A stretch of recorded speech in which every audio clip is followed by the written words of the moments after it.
يعني معي الليلة أرجوزة على لسان العلمانيين والصحفيين والكتاب الزنادقة، رؤيتهم لشباب الدعوة الإسلامية. والأرجوزة يعني نظم على بحر الرجز، وهو معروف عند النقاد باسم حمار الشعراء. يعني أي شاعر يستطيع أن يركب هذا البحر ويصنع أرجوزة تقول: أبلغ رجال الأمن حتى يزحفوا، فها هنا جماعة تطرفوا من الأصوليين أعداء الوطن، أخطر من جميع عباد الوثن. قد نأمن الهندوس واليهود، وقد نقيم معهم العهود، إلا أولئك فأذاهم يحذر، فهم علينا من يهود أخطر. عرفتهم باللحن والسمات ومجمل الأعمال والصفات، إذا دعا الداعي إلى الصلاة هبوا لها في خفة القطاط. حتى صلاة الفجر في المساجد والناس بين راكد وراكد، غايتهم بها رئاء الناس، فمن يطيق ذا السلوك القاسي. أعفوا لحاهم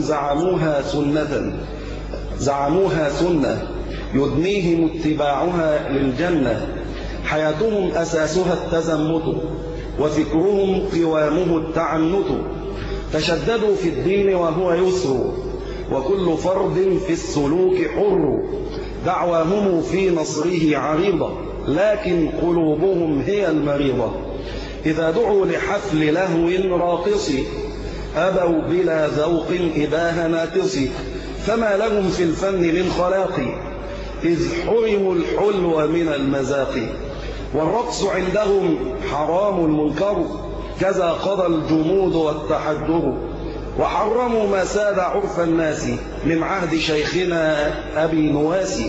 وأنكروا فوائد البنوك زمن المملوك، ناسين ما حتمه التغير، والدين مثل غيره يطور. وشددوا على ذوي المزاج ورفقة الأنس بليل داج. وقاوموا نفوذ أهل الكيف، فحق أن يؤدبوا بالسيف. حتى الدخان عندهم ممنوع، فما لهم بطيب ولوع.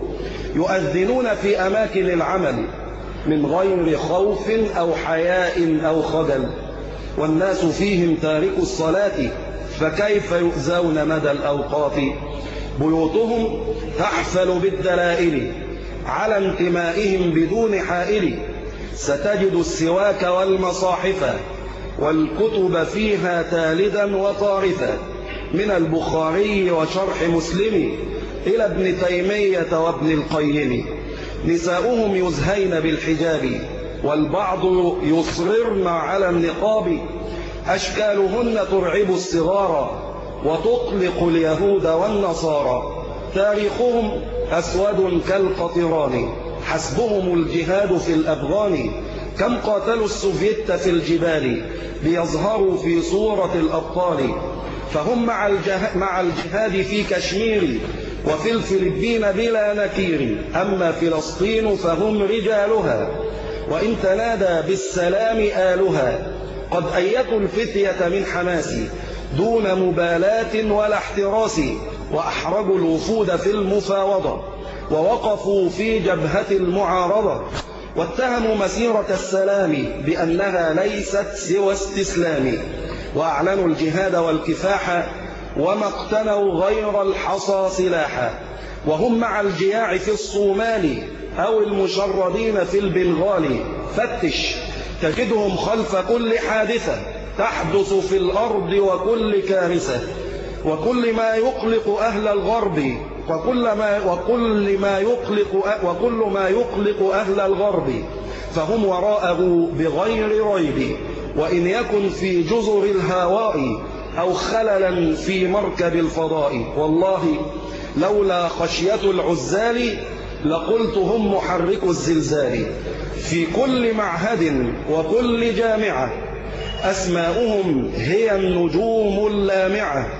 تصوروا منطق هؤلاء يدعون للعودة للوراء، يدعون للسنة والكتاب، وتلك دعوى ثلة الإرهاب، وأن نسير في خطى محمد لنقتدي بهديه فنهتدي، فالخير في اتباع نهج من سلف، والشر يبدو في ابتداع من خلف، فهم خصوم قادة التنوير وحرسوا الدين من التطوير، أبعد أن سرنا إلى أرض القمر ندعو إلى عهد علي وعمر، كيف يقيم عصرنا الحدود ويجلد السكير والعربيد ويقطع الأيدي من اللصوص، إذا هلكنا نحن بالخصوص، إذا منعنا الخمر والملاهي فكيف نغري سائحا بالله، وما مصير الله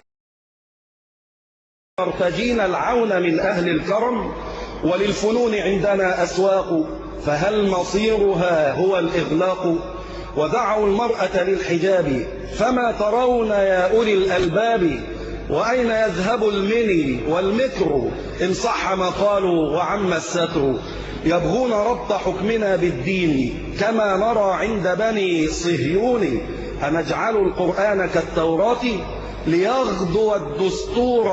ليغدو الدستور للحياة، أولئكم هم الأصوليون قد خربوا الدنيا وشانوا الدين، فاستنفروا لحربهم كل القوى، فما لهم غير الفناء من دواء، فكل يوم يكسبون أرضا تمتد طولا بيننا وعرضا، حتى غزوا ساحة أهل الفن وأفسدوا المخرج والمغني، ومن غريب ما نرى ونسمع توبة أهل الفن هذا المفجع، ممثلات ترتدي الحجاب، أليس ذاك العجب العجاب، وراقص اعتزلنا الرقص كأن هذا الرقص كان نقصا، من ذا يعيب الهز للبطون وذاك من روائع الفنون، أليس من ميراثنا الثقافي رياضة الخصر والأرداف، فيا مثقفون أسرعوا الخطى، فدولة الفن دنت أن تسقطا،